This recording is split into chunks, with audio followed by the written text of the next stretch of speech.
The eminent chiefs might have taken some of the concerns into consideration, but some may have escaped them. Tonight, we'll be speaking to the Northern Regional Minister on the issue after Dagbon Regent rise to President Akufo-Addo, rejecting claims that he failed to show up for presentation of the Peace Roadmap at the Jubilee House last month. Also coming up in this bulletin, customers of gold dealership firm Men's Gold vow to pursue their savings with the company after the company asked its staff to proceed on leave. We, the customers of Men's Gold, are never happy about what is happening. We've heard that the company is going to fold up, and that is why they are employing these tactics in order to get an escape route. And later on in business, George, we examine government's financial commitment to the agricultural sector ahead of Farmers' Day celebrations tomorrow. Normalization Committee meeting to name various ad hoc committees to help restore Ghana football postponed indefinitely. A member of the Normalization Committee will give us reasons for the postponement. And later on, Baba will bring you that in sport. But also in this package, 2 more flag bearer hopefuls of the NDC picked nomination forms after the Council of Elders opened a 2-day window and slashed the nomination fees by 100,000 cedis. So we are grateful for the opportunity. If it is even beyond the 300, we are capable. But we only raise the concern for the downtrodden, for the grassroots. And those and more coming up in this bulletin. My name is Gifty Ando Apia. And my name is Evans Mensah. One return news just coming in. 14 Chinese nationals have just been arrested by the Interministerial Task Force against illegal mining. Will be live in the Ashanti region where there's a renewed crackdown. Our colleague who is traveling with the team will join us with a very late. Send us your WhatsApp 0244340437. Details after the break.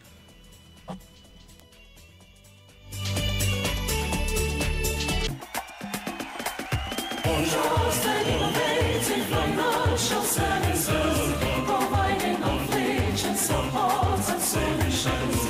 Customer-oriented, superior services. Your success our portion.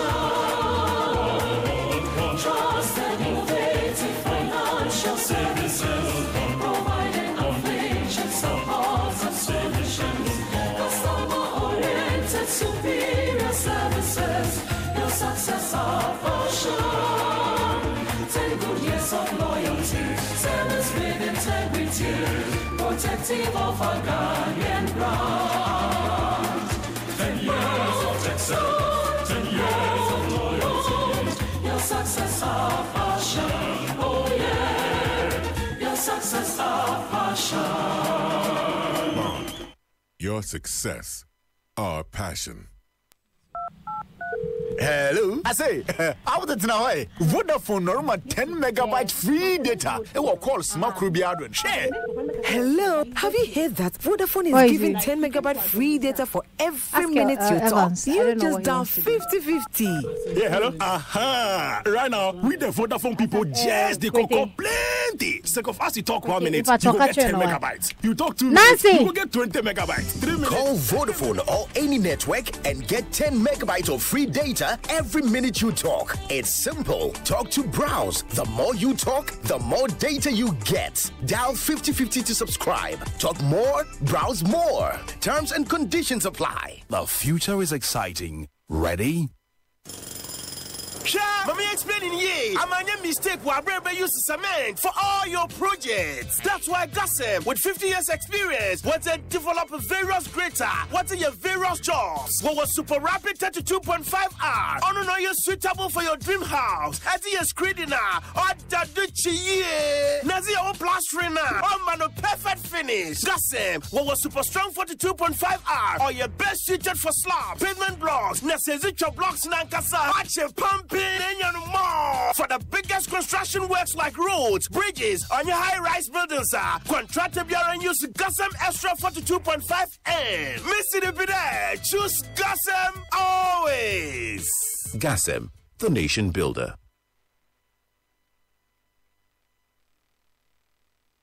Joy 99.7 FM.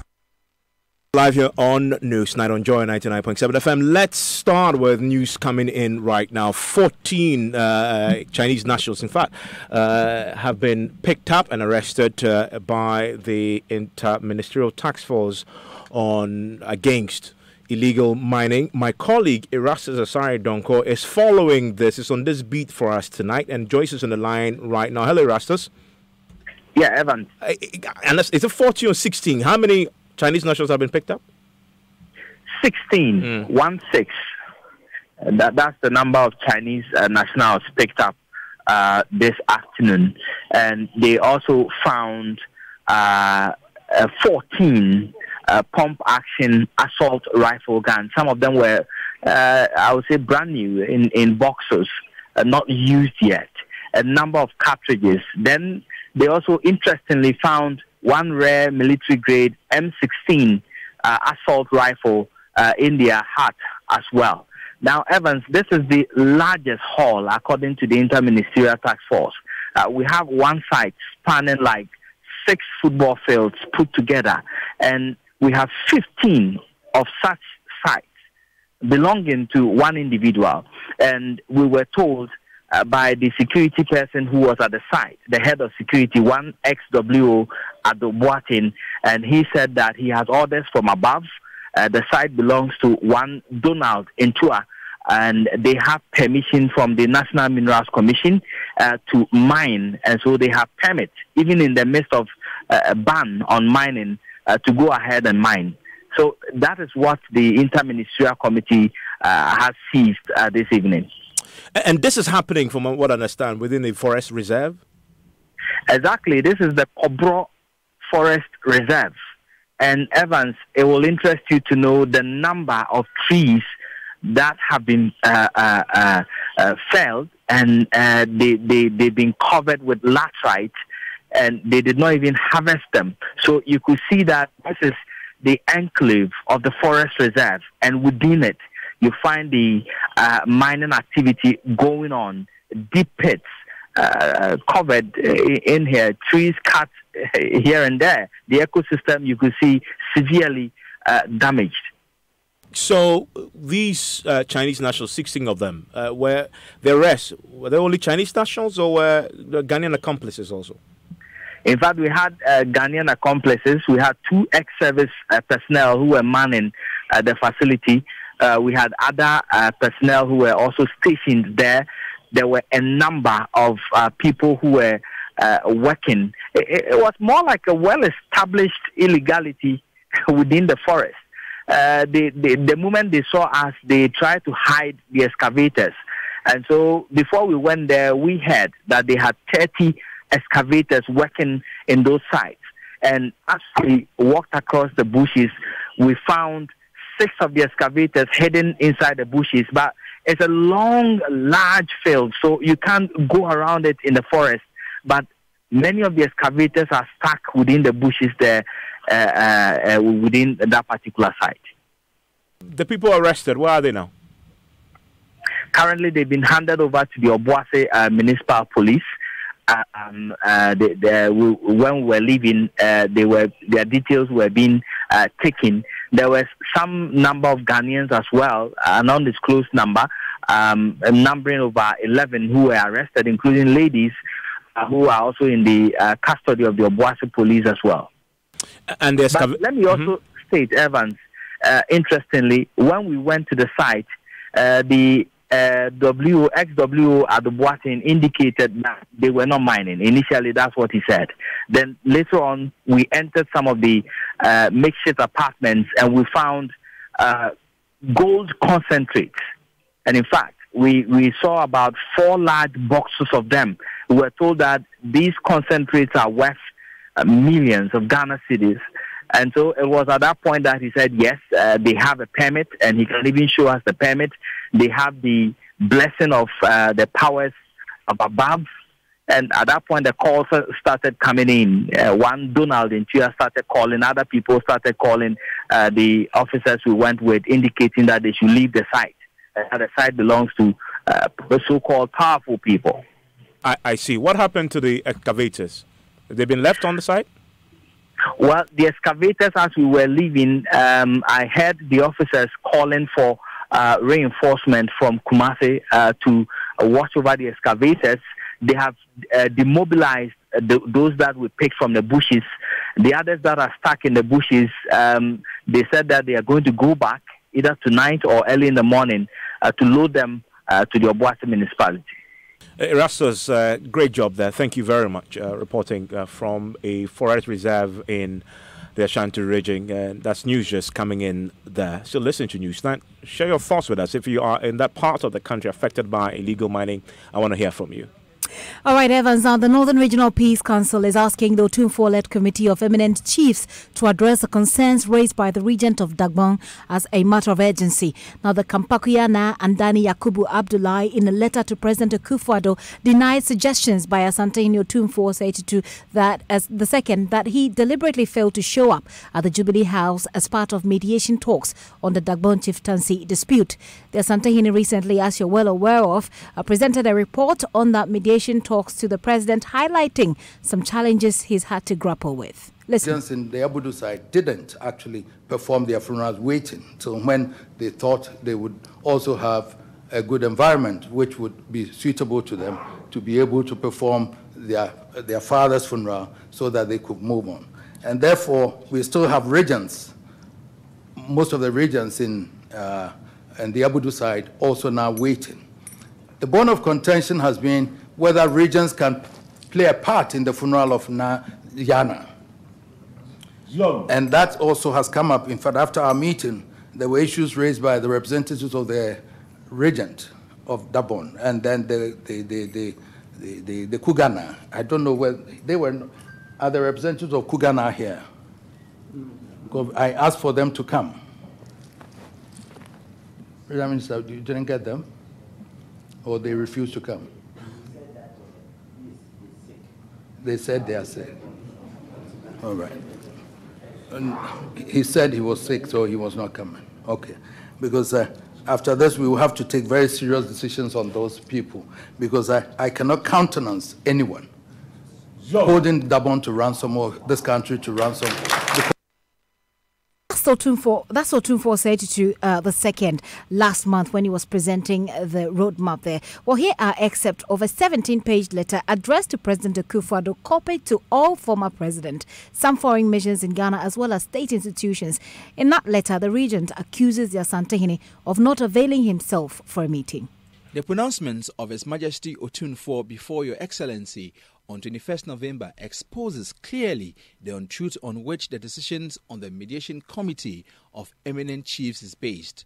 Their decisions, entirely out of tune with the principles of mediation and with Dagbon customs, appear to be aimed at achieving an agenda that should not be adopted by Your Excellency, democratic father of all Kenyans, under the oath you took upon assumption of office.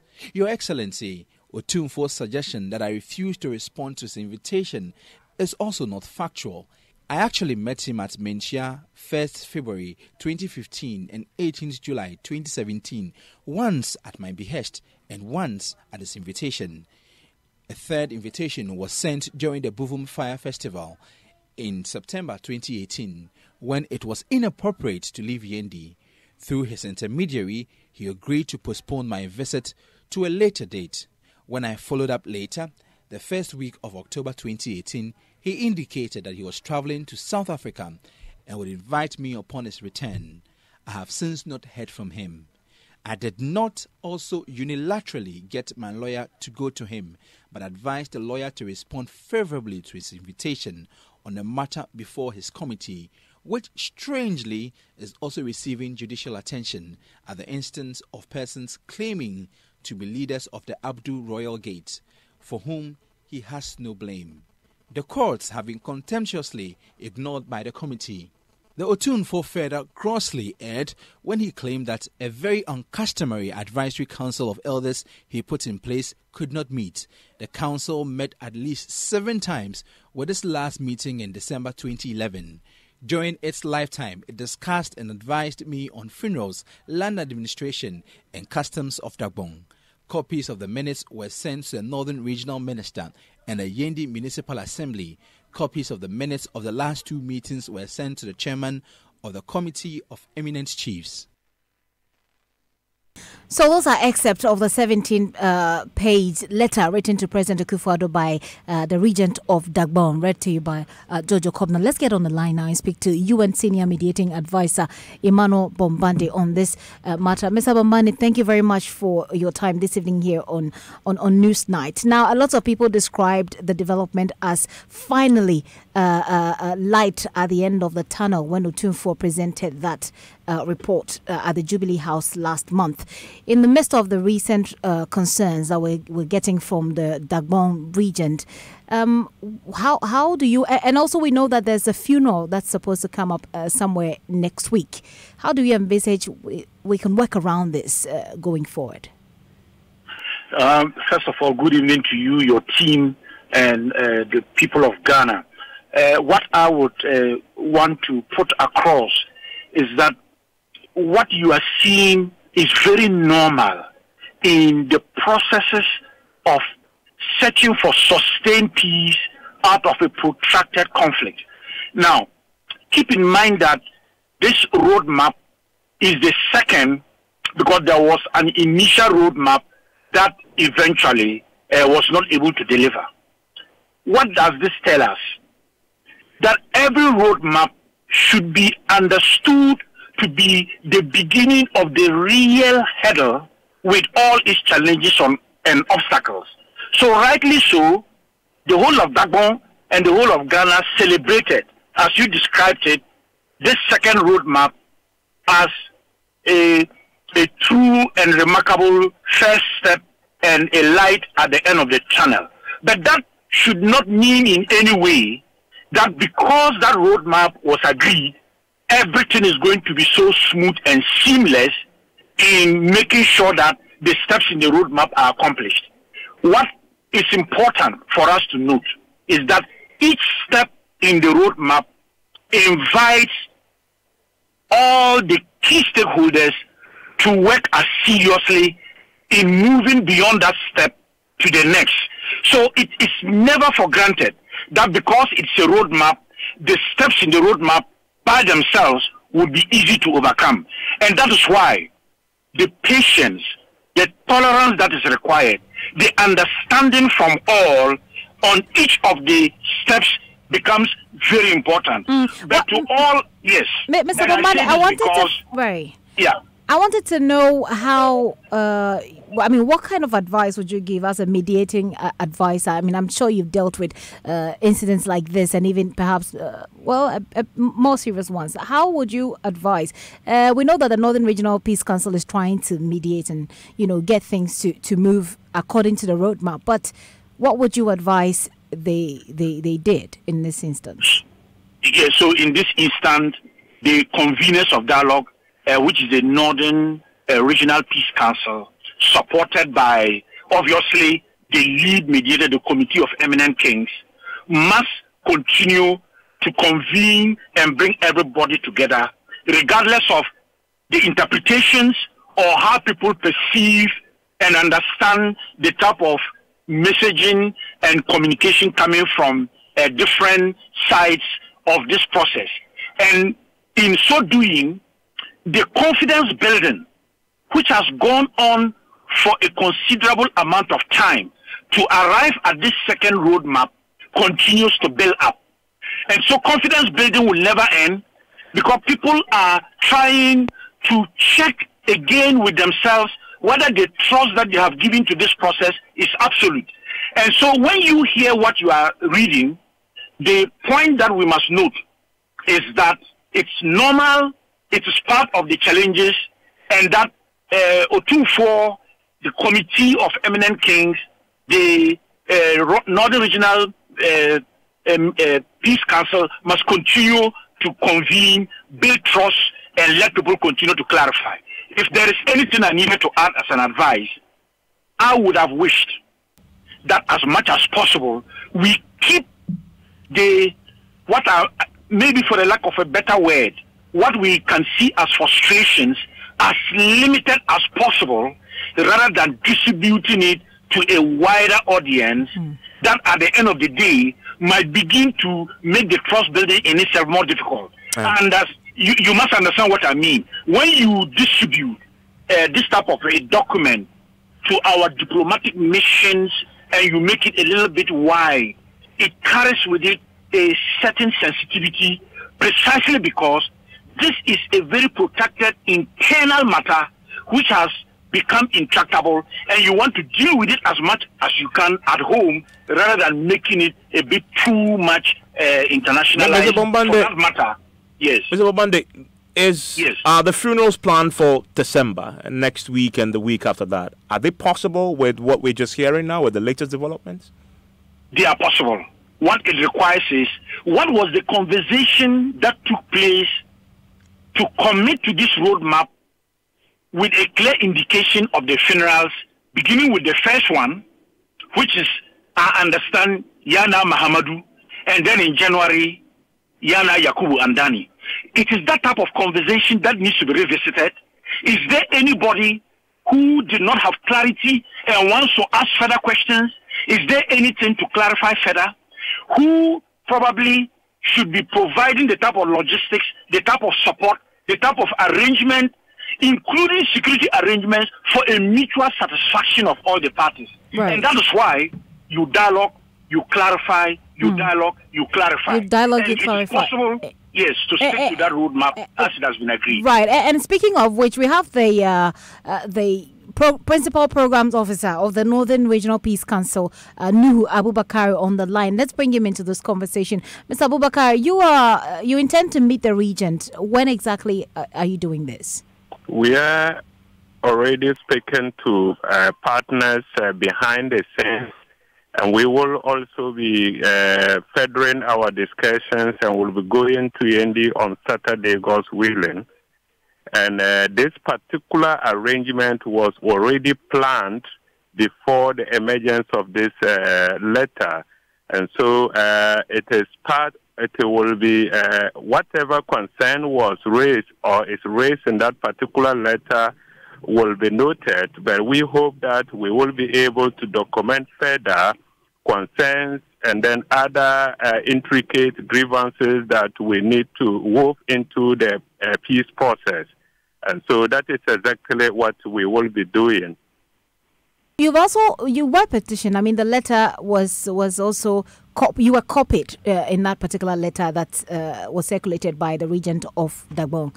There are several issues that were raised in that letter, I must say. What do you intend doing about all these in the midst, I mean, as we look forward to that planned funeral, the two planned funerals? Yes, we intend to be able to engage the parties, and also we will also be talking to the eminent chiefs to be able to understand whether those issues were discussed and what were the outcomes and how come some others were left out. And for us, it is a positive development and not a negative development. It is not something strange to the peace processes or mediation processes. As we go on, we anticipate that other things which are left out might emerge, and they need to be included in the negotiation processes. And so it is a positive development, and it is welcome, and we will be advising the eminent chiefs to include those concerns in their deliberations. Fortunately, the eminent chiefs haven't finished their mediation role. However, it appears that time isn't on your side because of the funerals planned with a definite date. We are hearing already that renovations are underway at the palaces, etc. Can these, challenges be ironed out in time for the funerals? We are hoping so, and we are also be talking to other stakeholders to make the funerals to be a point for reconciliation. It should be a point where everybody feels part and nobody is left out in the process. And so we will be talking to all those who matter in this particular discussion. And so the Peace Council, the Northern Regional Peace Council, is actually ready and is moving ahead in those discussions. Some might be able to be handled before then, and others will continue as the process. Let me ask you very finally, because you're on the ground, you confident the funeral will come off as planned originally on these dates? as advertised? Again? I'm just asking you, based because you're on the ground, confident that these funerals will come off as originally planned on the dates already advertised? Yes. Okay. I'm grateful that. That's the Northern Regional Peace Council Principal Officer there speaking to us on the issues. Let's bring in our correspondent, Hashmin Mohammed, who's been following preparations leading into the funeral. Hashmin, thank you very much for joining us. So we understand that there's a lot of work already underway to get the palaces ready. Well, a temporary structure has been put in place at the old Bewak Palace to facilitate the funerals of late Muhammad Abdullah and Yakubu and Dane. And my checks at Yendi this afternoon indicate that they are getting to the final stages of work, and by next week, the palace should be ready for occupation by the Abudu royal family. And so from what you've seen, and in terms of the works that is happening and speaking to people on the ground, what sort of feeling is there? People anticipating this with a sense of excitement at all? Well, I have been talking to leadership of the two groups, and I can say that there's a mixed reaction. There are still some groups who are opposing the roadmap, and they still have issues with the roadmap. The Andane family, for instance, have received a letter from the youth of Andane warning the Dagbang Forum and then the Dagbang Malaya Youth Association to desist from using their names in organizations that they do not have proud knowledge to. If you recall, over the weekend, we were told that both the Andane and Abudu youth march for peace. But the Andane youth are saying that they did not have any information about the supposed peace walk, and they did not participate in that supposed peace walk. So if all this information put together really attests to the fact that there are still some similar disagreement among the family. I've also tried to check with the Dagbang regent, and he indicates that the final roadmap to peace that was signed by the two factions, no one has brought that final roadmap to him. And for him, as far as the Andane royal family is concerned, they are not aware of any final roadmap to peace. Thank you very much, Hashmin Mohammed. Now, Evans, away from Dagbang and the chieftaincy issues, the customers of gold dealership firm Men's Gold have vowed to pursue their savings with the company. Now, this was after the gold dealership firm asked its staff to proceed on leave. In an internal memo cited by Joy News, Chief Executive Nana Apia Mensah asked the staff to proceed on leave effective Monday, the 10th of December, and resume on the 20th of December. Now, Evans, the company says it has had to take this decision because there are threats on its properties as well as the staff of the company. And we'll be hearing from the president of the Coalition of Aggrieved Men's Gold Customers, Timothy Binob, shortly. But first, Ernest Menu joins us with the excerpt of that memo, that internal memo. Ernest, what does it say? So it reads, staff notice. All staff members, excluding branch managers, are advised to proceed on leave from Monday to Monday, December 10, 2018, and resume on December 20, 2018, when all outstanding entitlements, including end-of-year packages, shall be fully disbursed. Now, all branch managers are hence transferred to the head office, Jolu, Accra, effective Monday 10, 2018. The above decision has been reached as a result of the incessant security threats from customers on the lives and properties of staff body and the company, which is not conducive for operational activities. I entreat staff to continue to be calm, keep faith, and be rest assured that we shall endeavor to ensure you have job security, as we have been well advised to give all pulse to the online gold collectibles trading, just like the offline one, to make room for the authorities to conjugate and to present a final say to us and the public on the matter in question in the next few days. To this sad end, all the 5% migration fees received for shall be reimbursed fully to customers from Monday, December 10 to Friday, December 15, 2018. The dates for our end-of-year staff durbar will be communicated by management soon, when an opportunity will be presented for me to formally address you personally on the future prospects of our great company. Thank you all for your faith, cooperation, confidence, and above all, your unmatched sacrifices for the cause of our dear company. Thank you very much, Ernest, for that. Let's speak now to the president of the Coalition of Aggrieved Men's Gold Customers, Timothy Benab, who is with us in the studio. Very quickly, Mr. Benab, so you've seen the statement, but in there, I guess the part that concerns you is that it will be that to this end, all 5% migrations fees received shall be reimbursed fully to customers from Monday, 10th December to Friday, 15th December. Good news? It's not a good news. Why? It's their entitlement. That 5% is their entitlement. All you want is your money's paid to you. Our money must be paid fully. I'm talking about the principal investments that we invested in. How much you have with the company yourself? Personally, I have a joint account and another account. How much is that? How much in total do you have with Men's Gold? The joint account is 2 kilo. 2 kilo 25. In monetary terms? In monetary terms, it's 4.4 billion and above. New currency? Yes, please. Old currency. Okay, so new currency is what? That would be like 400,000 cities. That's okay. how much you need for the NDC filing fee. I mean, what have you been? That's a joint account. Yes. What have you been told by Men's Gold since you started fighting for your money to be paid? What's the latest? There has never been a credible information from Men's Gold, and we're expecting that Nana Appiah do more. Because he's the CEO, and ever since this issue happened, he never came out to talk to us. We even deserve apology from him, and nothing of that nature happened.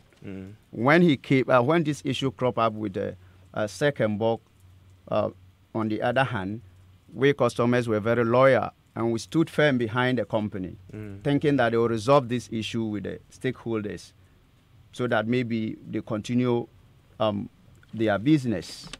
And looking at it, they were not able to do that. So we had several meetings with them to cancel the dividends. That's the extra vault that we earn on the gold, so that they will be able to structure or make room to pay our principal investment. And that was the agreement. They even came out with a press release to confirm that. So all that hasn't happened. Yes. But they say that why are you threatening the customers in the branches? That is why we are surprised, and it's a sad news. Your members are not threatening the workers in the branches? That is never true. They've closed down the offices. When you go out now, they've closed down all their branches. And what customers need is information.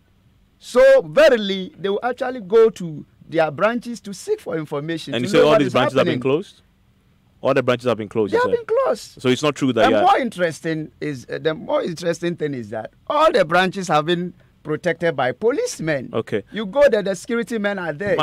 My final question to you. On what basis are they threatening them? My final question to you. When all this Men's Gold thing started, Bank of Ghana issued warnings and said, don't deal with Men's Gold. If you do, you're on your own. SEC did the same. There were several warnings. In fact, you have said tonight, when they started, you were loyal to Men's Gold. Some people say on the back of that this serves you right. This was downright greed. You knew this was going to happen. You don't deserve any sympathy at all whatsoever. People who say that are not being fair. Why? Because Men's Gold, the same government agencies, second bulk, who are giving warnings not to customers not to do business with Men's Gold. They are the same company that gave the but company the same company license. gave the warning, and you still went ahead and did business. They are the same company that gave them license. You go there now, you see various type of licenses in their offices, and they are the same companies or government agencies that gave them the opportunity to do adverts on media, radios, and then to mount billboards everywhere in the country. So even if you are telling me not to go near him, it means that you knew very well that this is going to happen. And they told you not to, and you went. And why do you tell me when you are a government agency and you are working as is expected? Okay, so finally, what are you going to do now? And you discover someone working illegally, what do you do? Finally, what are you going to do? You arrest the person and put him into bar and investigate his Finally, case. what are you going to do now? Has that been done? Finally, what are you going to do? And they are the same people who came and then shut down the company. So if you don't get our money, who do we blame? Finally, what are you going to do? Blame government. My question, finally, what do you do now? We have done press conferences and we did demonstration. We petition all the government agencies. We petition government, the presidency. We petition parliament. We petition peace council, and we petition Borg and SEC, and we're doing follow up to hear from them. Okay, so you're hoping something will come from. But now that the company is asking their staff to go on leave and return, are you still confident that you get your money We are from not them? confident because we are thinking that we've heard, and it's a proof. I can confirm it here that the company want to wind up or they want to fold up, and that is a strategy they are adopting just to accuse us the innocent customers and get their way out. And we are not going to accept that. It will never happen. Okay. Wherever place they go, we'll dish them out. Okay, Mr. Benab, I'm grateful that you joined us. George is joining us with the latest on the world of business. Hello, George. How are you doing?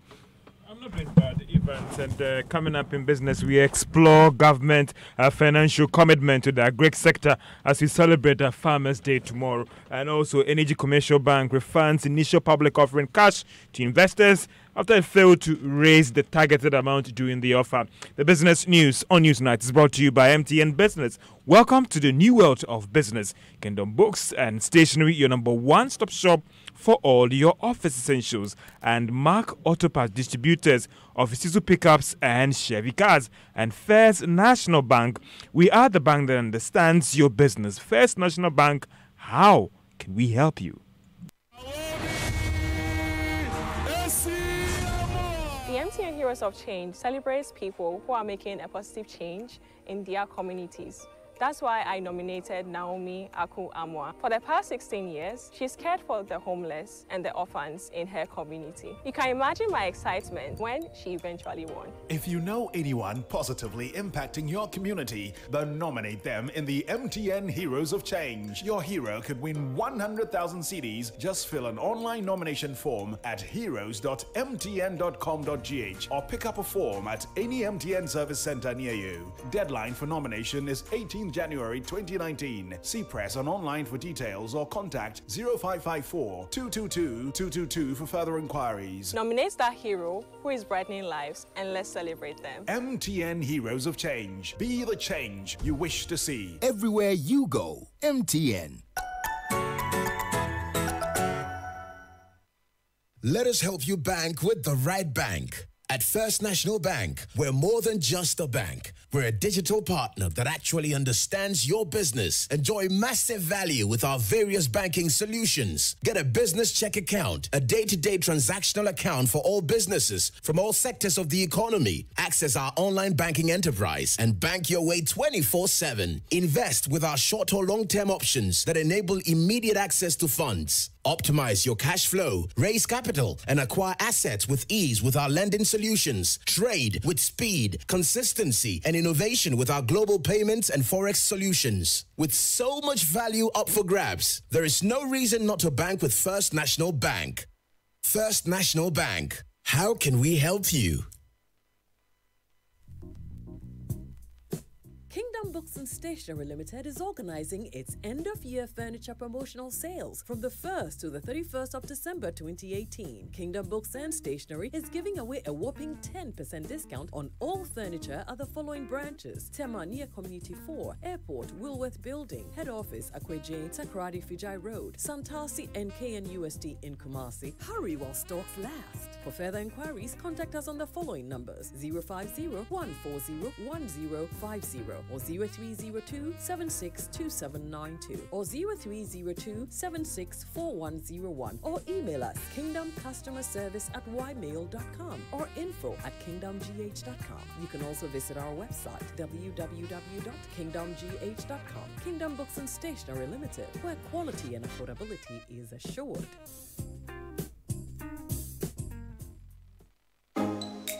The biggest mortgage expo is about to hit Accra. Republic Bank, in collaboration with Greda, is organizing the biggest mortgage expo from the 7th to the 9th of December 2018 at Silver Star Tower, Airport City, Accra. Come interact with 50 estate developers and various providers of building materials, from home appliances, furniture, and many more. Enjoy huge discounts on houses and get special interest rates on your mortgage. That's a double win for you. Don't leave the kids at home, because we have activities to engage them. Save the date, 7th to the 9th of December 2018 at Silver Star Tower, Airport City, Accra. It's the Republic Bank Mortgage Expo. Don't miss it.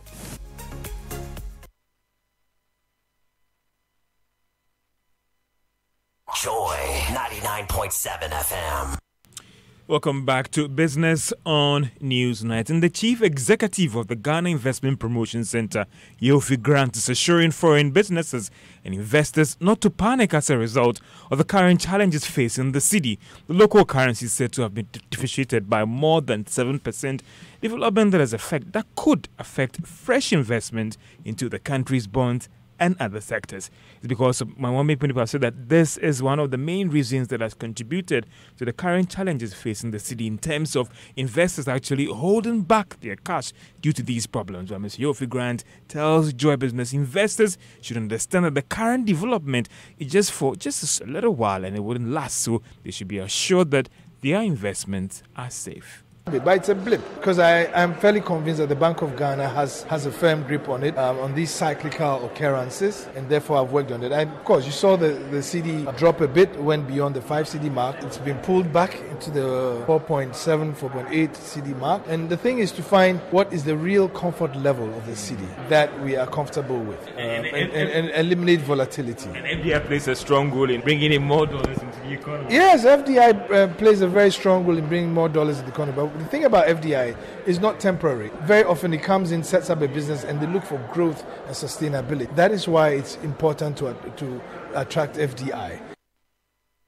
Yofi Grant is Chief Executive of the Ghana Investment Promotion Center. Let's do some agric, and funding for agric sector has been highlighted as one of the biggest challenges facing that sector. Data from the Bank of Ghana shows that financial support, even from commercial banks, have gone down substantially over the years. But what is the level of government support and commitment to the sector? Here is Philip Nanfuri's report, read to you by Charles Aite. Well, let's track the situation from last year. The 2017 budget, for instance, projected to spend about 138 million Ghana cedis on the agriculture sector.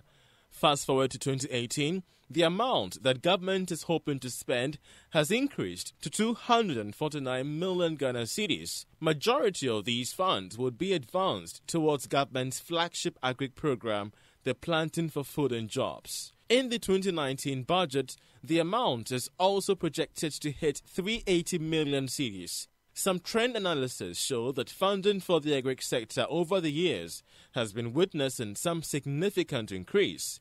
But the concern here is that are these funds well targeted to get the desired results, or some private sector support is needed to help improve things?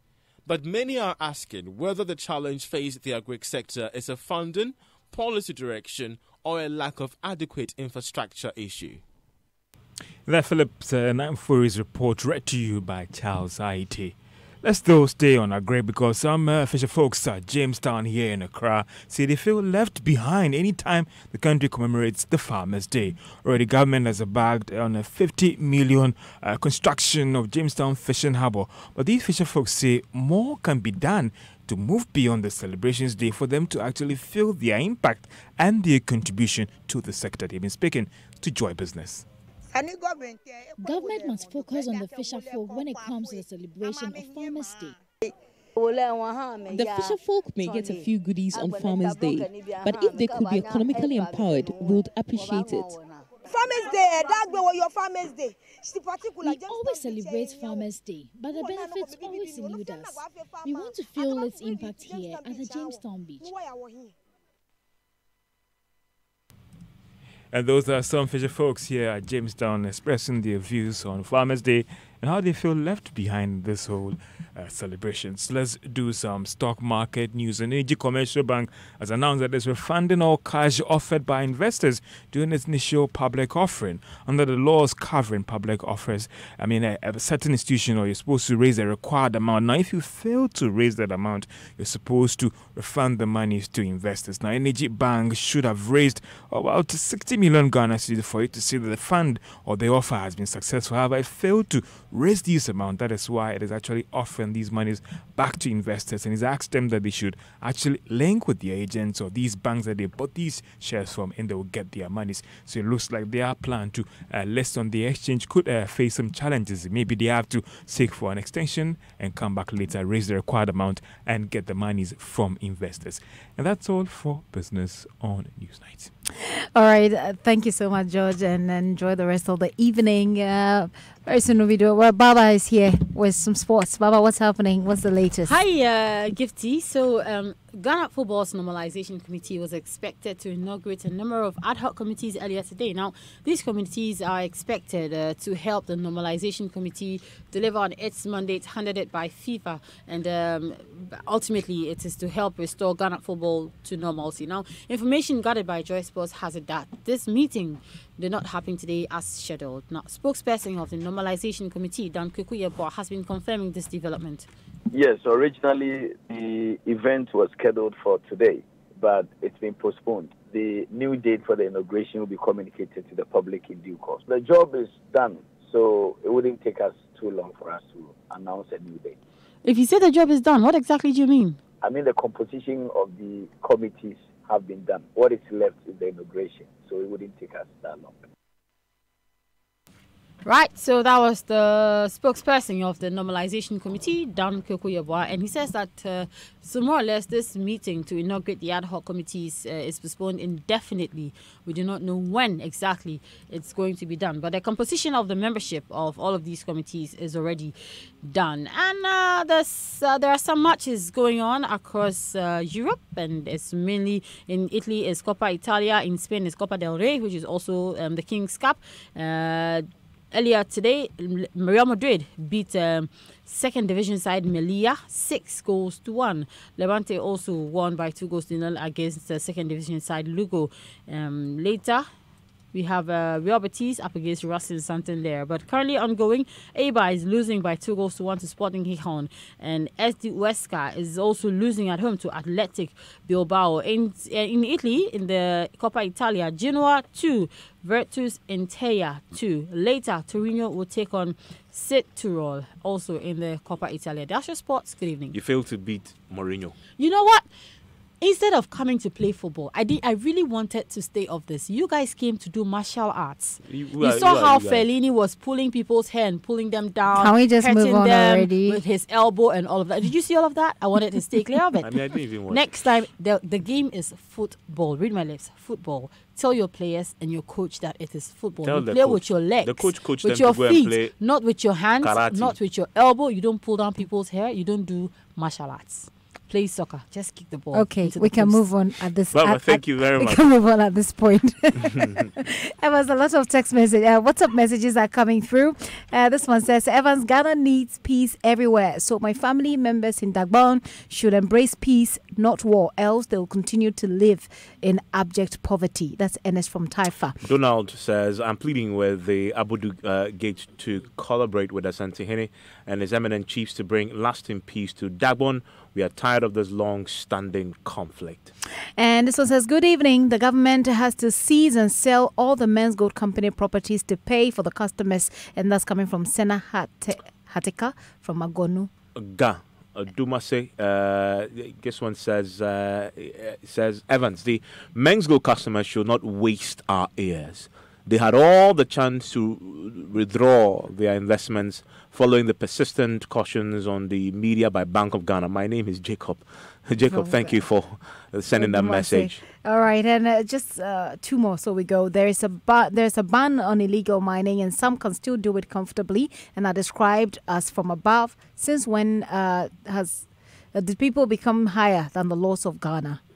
And the final one from Kofi Seru says, those who are living under an illusion that the Galamsey menace has been fought by the government, they're living in their own world. The arrest made today by the Interministerial Task Force is nothing but a tip of the iceberg. Kofi, thank you very much. Still listening to News Now here on Joy 99.7 FM. And over 3,300 pedestrians were knocked down nationwide in 2017 between January to September 2018. Some 1,040 people have been knocked down in Accra alone.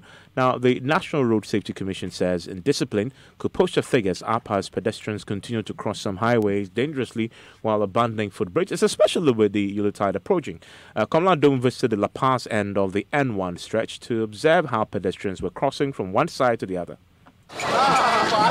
Residents along the Medina Adenta Highway launched a campaign to get 6 abandoned footbridges on the stretch fixed. They screamed, "Fix the footbridges now," and even staged protests, some of which turned violent over the several pedestrian knockdowns.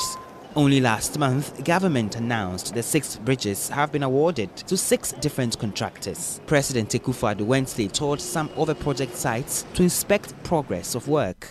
Adenta Barrier, Zongo Junction, and Bridge Junction. Now that is the Medina Adenta situation. But here at La Paz on the N1 highway, a footbridge stands only meters away from where scores of pedestrians are dangerously crossing from one end to the other. Men, women, boys and girls, and even nursing mothers with babies strapped to their backs are risking it all, running across the stretch at the expense of the footbridge. The reasons they give for blatantly ignoring the footbridges are quite interesting. The bridge is far away from the station, and so it's convenient to cross right here. Dangerous. I was told to cross right here. That's 100 meters. Bridge.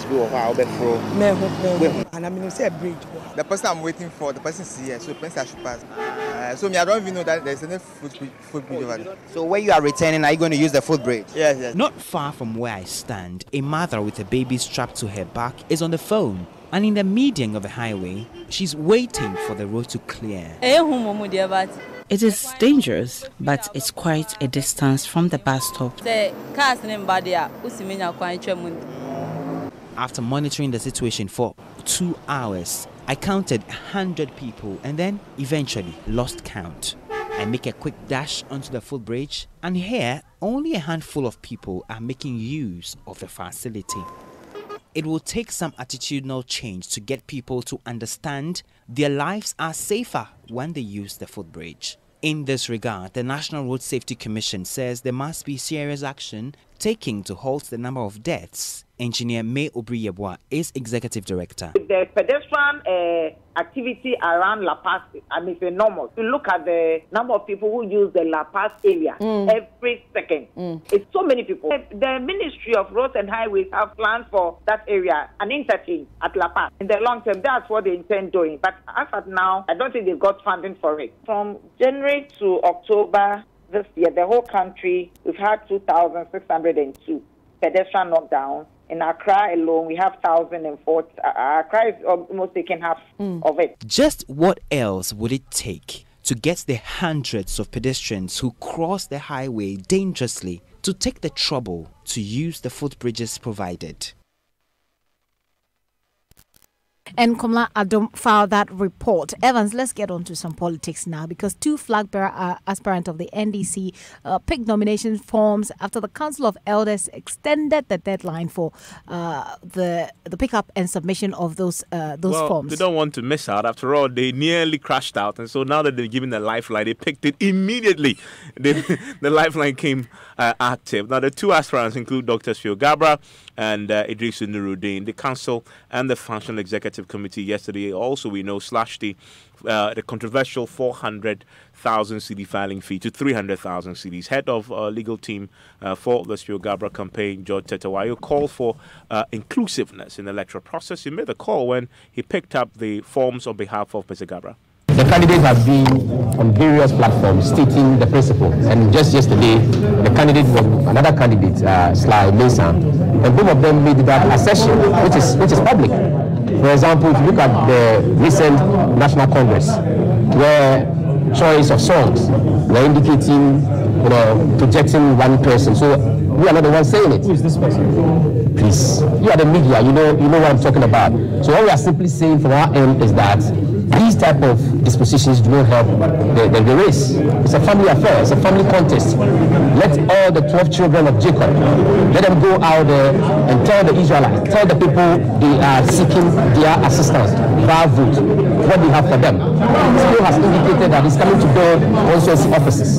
He's indicated that he's coming to put up a welfare policy for the ordinary person at the ground floor. So these are the messages. So if persons like Skill have these messages, at the end of the day, the contest itself doesn't seem to be providing a level playing field. Well, Deputy General Secretary of the party, Peter Tokunor, assured the team that the party is determined to ensure there's a level playing field. Before you even made this comment, I give you an assurance, and it is worth noting that so far you have not complained that on your campaign tour you have encountered any such challenge. It is gratifying.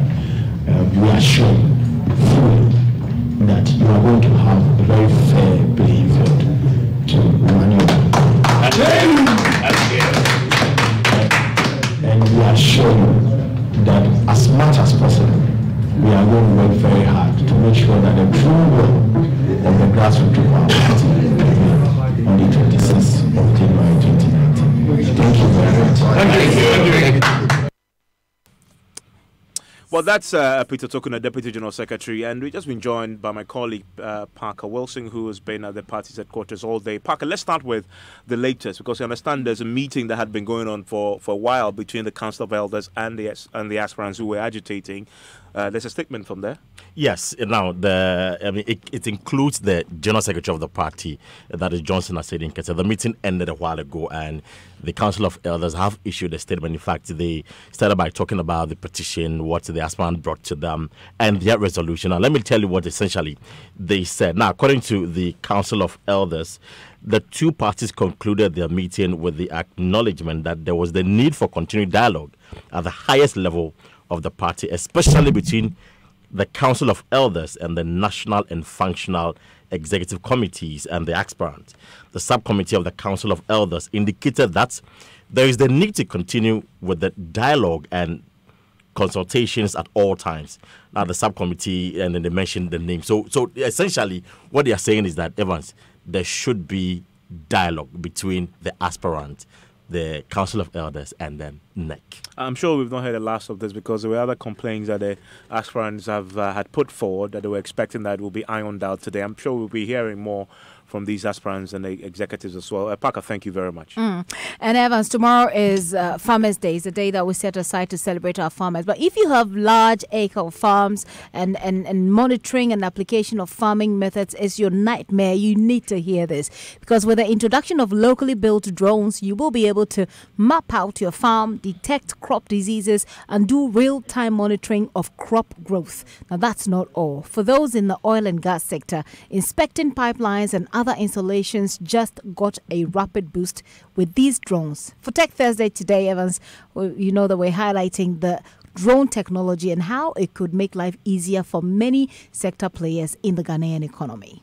And now the weather. The drones, according to manufacturers SKT Aeroshatter, can simplify work in various fields. Drone technology just came and we can take advantage of it. We want to make sure that more of the youth get engrossed in this technology, which can transform the continent. In an open field of Yachimota School, engineers are test flying the drones. And not far from where I stand, an erect pole has a red sack which shows the direction of the wind. Before long, the drones are set in motion, and with a little push, they fly high in the sky. These drones have multiple purposes. In agriculture, large swathes of farm fields can be monitored. Crop diseases can be detected through the use of drones with specially fitted devices and cameras. Managing Director of SKT Aeroshatter, Derek Annan, says the technology is built to enhance the work of farmers. Maybe you want to see a problem at a particular sector, right? Assume you have 5,000 acres, you have to walk through the whole place, you then identify a problem sector. But with the drones, you can easily deploy the drone and then it will go there to show that this is where the problem is. Agric extension officers can also deploy the drone technology to map farm fields and carry out monitoring and inspection. The oil and gas sector is said to be one of the beneficiaries. CEO of SKT Aeroshata, Francis Owusu, believes can be harnessed to prevent invasion of a country's oil and gas infrastructure. These drones have the capacity of carrying monitoring and inspection equipment of up to 4 kilos. I'm out with it for this night. Well, just before we go, tomorrow, Joy FM, Joy News goes what? Topsy-turvy. And there's some interesting names doing some very interesting shows. So there's Kobena Japan, former General Secretary of the MPP, currently the President of the Ghana Institute of Engineering, and Professor Audrey Gadzekpo. One of the women I admire out of the School of Communication Studies. They will be hosting the Super Morning Show. Kobena Japan and Professor Audrey Gadzekpo on the Super Morning Show. And guess who's doing that? Yes, please give it to us. Guess who's doing the news review? Gabi Asario Tredako and Joyce Bawa Mokhtari. It will be fantastic. It will be fireworks. Other panelists on the SMS will include Kwesi Pratt, Zanata Rollins, and of course, we'll have Morik Kofi Gan. Also joining the Cosmo is Stoneboy, Nanaba, and Funny Face. That's going to be explosive as well. Drive Time. Guess Elvis who else is there? Elvis Ifri Ankara. I'm sure he's going to play a lot of gospel songs. Oh, he loves gospel songs. I know. A+ is going to be on as well. Stephanie Benson, Shatamichi. Hopefully, she's going to come with the other Shatta.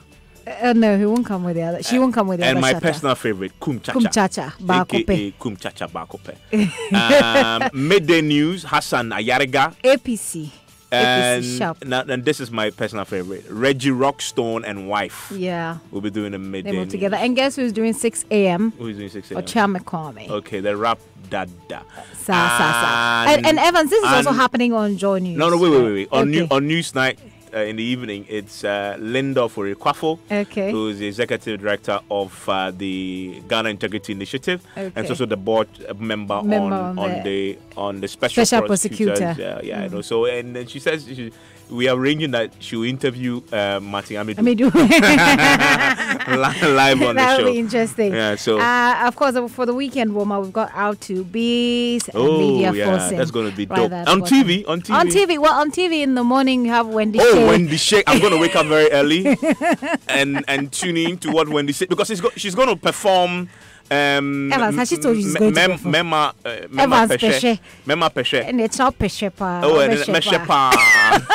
So Wendy Shea is doing this with Kabote of Riverman Production and Joanne of KGT vs. Makola. Yeah. And they're doing that in the morning. And then I have Otiko Afisa Jaba doing the Pulse tomorrow in the afternoon. And we've got Ajete Anand for Prime. Pusha. Yes, Pusha. So it's going to be exciting tomorrow. I can't wait, actually. I can't wait for the AM show, you know, the Passion edition. Anyway, so up next on Joy FM right now is Anna Bisu. Is going to be interacting with, of course, the host of the show, Sammy B. All right, my name is Gifty Andopia, and his name is Evans Mensah.